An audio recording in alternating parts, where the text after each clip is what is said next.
Welkom bij weer een nieuwe kennisbankvideo van Kraakman. Mijn naam is Willem van der Zwaan, productspecialist, en vandaag hebben we een bijzondere kennisbankvideo. In die zin, we zijn vandaag te gast bij loonbedrijf Vroege en hier zijn ze voor ons een heuse 8R410 e-Autopower aan het testen.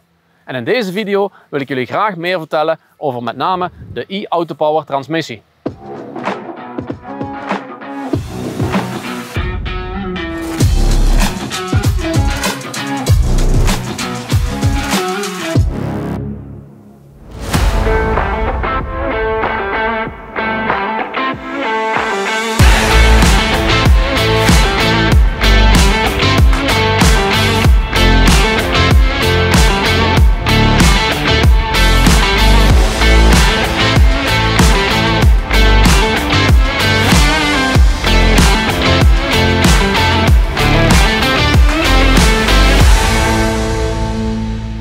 Deze week hebben we bij Kraakman de bijzondere gelegenheid gekregen van John Deere om deze 8R410 met e-Autopower te gaan testen.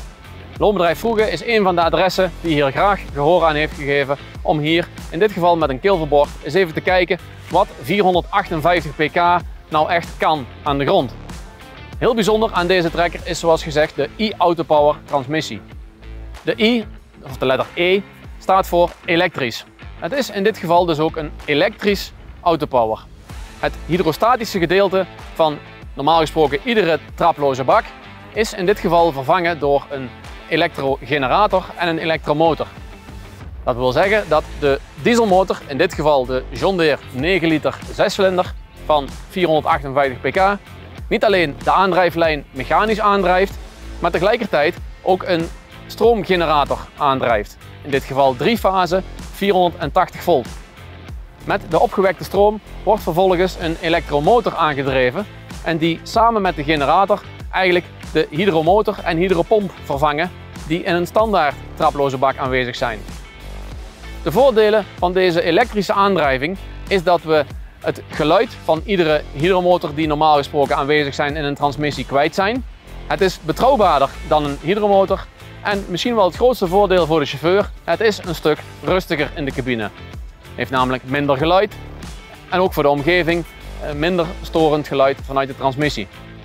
Ook zeer belangrijk voor de eigenaar die de rekeningen mag betalen is dat deze transmissie een stuk efficiënter is en dus zuiniger omgaat met de brandstof dan dat een hydraulisch aangedreven transmissie zou doen.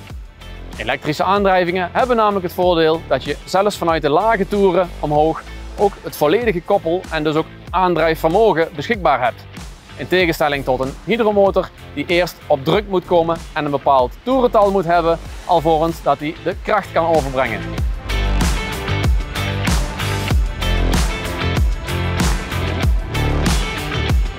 Het bijzondere aan deze transmissie is verder nog dat hij beschikt over 5 mechanische groepen, waarbij in de eerste groep de transmissie volledig elektrisch wordt aangedreven.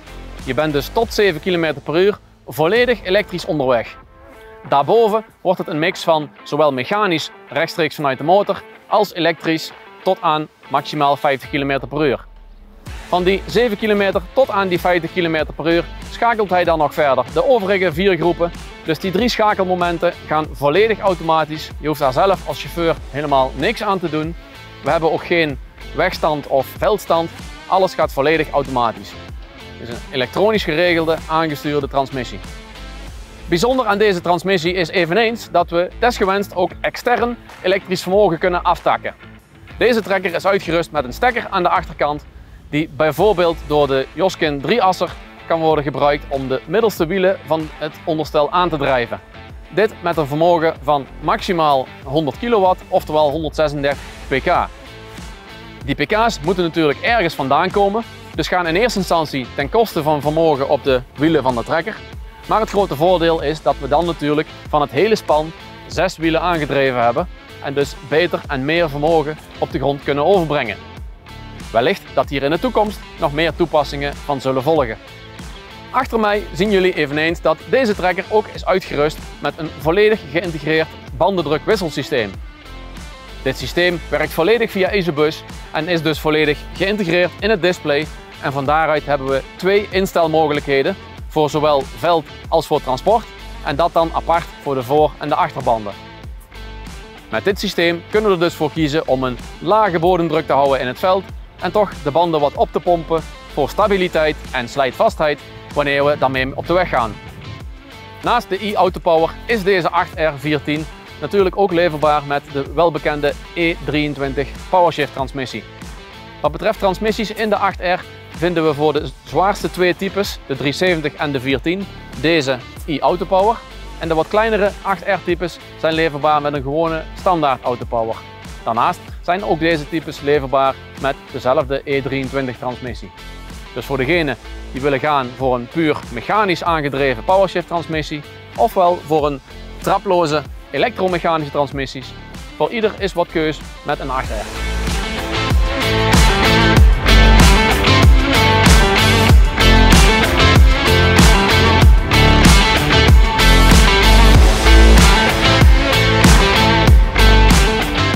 Hartelijk dank voor het kijken naar deze video.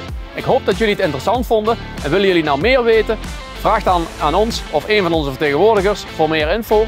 En vinden jullie deze video's leuk? Blijf dan vooral kijken, geef ons een duim en abonneer je op ons kanaal om ook de volgende kennisbankvideo zeker niet te missen.